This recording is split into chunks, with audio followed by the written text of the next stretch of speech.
Então, pessoal, faz tempo que a gente não tem conversado, eu sei, andei um pouco sumido, então vamos lá. Vamos retomar as atividades? Meu nome é Marcos Kligman e este é o canal Audiovisual. Gente, no episódio de hoje nós vamos falar sobre um dos erros mais importantes nos roteiros, nos roteiristas e talvez a dica mais importante para quem está fazendo roteiros, que é a moral da história. Quando os roteiros começaram a ser escritos, eles tinham um tempo de duração que era curto. Depois que as pessoas começaram a aprender técnicas de roteiro, esses roteiros começaram a se tornar um pouco mais longos, porque eles sabiam a técnica de chamar a atenção das pessoas e de prender a atenção das pessoas por mais tempo. O roteiro é a parte mais cara de um filme, apesar de ser a parte com menos investimento. Por que eu digo isso? Porque para fazer uma câmera, para fazer um objeto, por exemplo, são dedicados muitos anos de estudo e esse objeto vai custar caro. Mas, quando a gente pensa em roteiristas, pelo menos aqui no Brasil, a gente pensa em pessoas com pouco estudo para isso. Às vezes fazem estudos que não são adequados para o roteiro de cinema. São pessoas que vêm, às vezes, da literatura ou do teatro. E teatro e literatura, cada um tem a sua maneira de contar a história. O cinema tem a sua maneira. Por exemplo, quando eu pego um roteiro, eu acho que eu tenho que ter o roteiro. Não caiu. Quando cai equipamento a gente chora. Ah, esse aqui é o livro do Meyerhold. Eu queria achar um roteiro para vocês aqui. Azar. Confia em mim. Se quiser pode baixar um roteiro para dar uma olhada. Um roteiro ele sempre está escrito o que nós estamos vendo na câmera. É como se fosse uma audiodescrição. A gente vê, a gente lê o que as pessoas estão vendo na câmera. Por exemplo, vocês estão aqui. O que vocês veem na tela? Vemos uma pessoa sentada no escritório, bagunçado, com uma biblioteca ao fundo, falando com um microfone, provavelmente para uma câmera, olhando diretamente para o espectador. Isso é o que nós vemos. Ele está falando sobre roteiros. Se a gente escreve, uma pessoa feia, feia até diz alguma coisa, mas se eu digo amanheceu um dia lindo, como é que eu vou filmar um dia lindo? Algumas pessoas vão imaginar um dia ensolarado, algumas pessoas vão imaginar um dia com nuvens ou não sei. Por exemplo, se eu estou na Bahia, um dia ensolarado não é tão lindo assim. De repente pode ser um dia lindo, pode ser um dia com chuva, eu não sei. Eu estou pensando que a gente não pode botar muitas coisas poéticas. Ele estava com cara de poucos amigos. Não, a gente não diz isso. A gente escreve que a pessoa estava com uma cara fechada. Aí sim. Apesar desse ser um defeito dos pequenos no roteiro, hoje eu quero falar apenas de um detalhe que é a moral no final da história. Quando a gente chega no final de uma história, ela sempre tem uma moral. Só que o roteiro não precisa exatamente vir como se fosse uma fábula de Esopo e falar, aprendemos como se fosse um filme do He-Man, um desenho do He-Man, que neste episódio aprendemos tal coisa. Não. As coisas estão implícitas dentro do roteiro. E geralmente o que se está respondendo à moral da história é sobre o que é esse filme. Geralmente, quando a gente chega no final de uma história, a gente descobre sobre o que é este filme.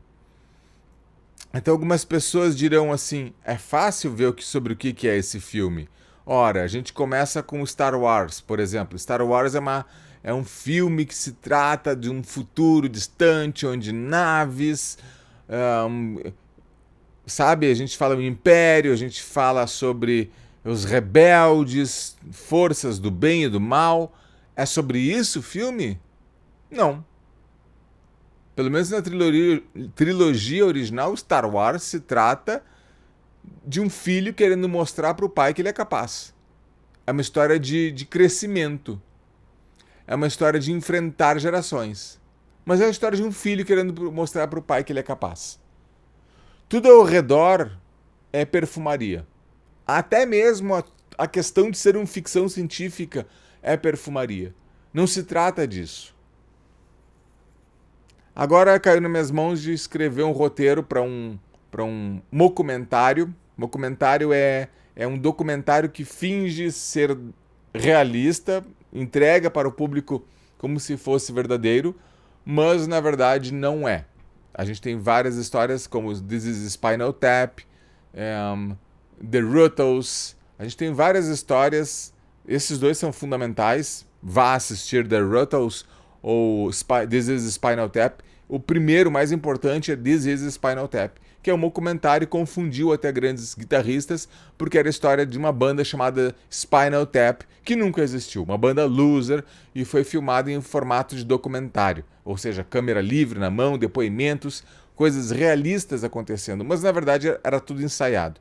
Eu estou fazendo um documentário. Nesse documentário, eu estava escrevendo a história, daí eu parei e comecei a pensar, tá faltando uma moral. Esse filme é sobre o quê? E se vocês desenvolverem o espírito crítico, vocês vão perceber, com muito exercício, que a moral da história, ou seja, sobre o que é o filme, é uma coisa que só aparece lá no final.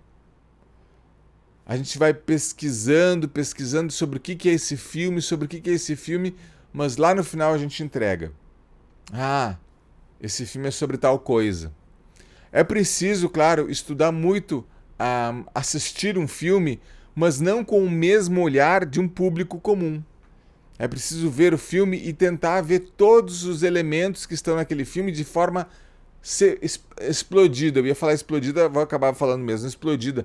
Lembra quando tem aqueles manuais de instrução que mostram como é que são todas as peças, mas como se o negócio tivesse sido aberto e as pecinhas não estão exatamente encaixadas umas nas outras, elas estão um pouco afastadas para a gente ver como a coisa se montou. O nome disso é imagem explodida. E a imagem explodida dá para ver todos os detalhes, os elementos. Então a gente tem que ter uma visão explodida, entre aspas, de um roteiro. Uma visão explodida é quando a gente consegue notar a maquiagem, quando a gente consegue notar um recurso de roteiro, um recurso de efeitos especiais, um recurso de direção de arte. Eu valorizo muito quem vê a direção de arte. Por que da escolha dessa roupa ou daquela outra roupa? Por que choveu nessa hora? Certo? Por que a casa aqui? Por que tem tanto lixo no filme do Batman? Lixo espalhado, no filme do Coringa, perdão. Lixo espalhado pelas ruas de Nova York. Por que aquelas escolhas são assim ou assado? Nada no filme está gratuito. E uma das coisas mais escondidas na história de um filme, uma das coisas mais difíceis de se descobrir é sobre o que é essa história. Vamos dizer assim, imagina um toldo de circo. Ele tem um mastro principal. A gente só consegue ver esse mastro principal quando ele está na sua aresta, no seu vértice, na sua ponta. Ali naquela ponta que a gente consegue ver. Mas todo o resto é lona, e está se aproximando até que chega na ponta e tu vê do que é feito aquele mastro central. A nossa história também tem uma espinha. Ela também tem uma alma. Como alma que eu me refiro a tanto uma alma espiritual como uma alma como se fosse um instrumento musical, que é aquela coisa interna que dá sustentação a um instrumento, uma barra interna, algo que mantém o instrumento sólido, sabe? Então, o nosso filme também tem uma espinha, também tem um núcleo, e ele está sempre cercado de perfumaria e elementos que não são exatamente o principal, mas esse principal está mandando, está dando ordens em todo o resto, está emanando a sua ordem para todo o resto de uma história. A espinha dorsal de um filme é sobre o que o filme é feito. E se tu descobrir no final do filme sobre o que esse filme trata, aí tu vai descobrir que todas as coisas ao redor do filme tratavam daquele mesmo único assunto. Sempre. Todos os elementos, tudo converge para a espinha central de um filme. Isso é muito importante para a gente aprender a fazer um filme. Para a gente não se perder no filme. Quem está escrevendo, principalmente, começa a escrever e daqui a pouco está indo para uma história que não tem nada a ver ou está fazendo um filme vazio. Um filme vazio quer dizer assim, ele não tem uma coisa universal. Ele é um filme de ação, por exemplo, e ele não diz nada a não ser os seus efeitos especiais e o seu ritmo, mas isso não dá a sustentação para aquele filme de ação.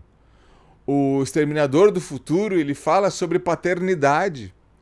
E isso é mais importante do que todos os efeitos especiais. Porque se fosse um filme só sobre robôs, ele seria um filme vazio. Um Robô em Curto-Circuito, por exemplo. Um filme bem antigo. Nossa, um filme bem antigo. Eu acho que é da Disney.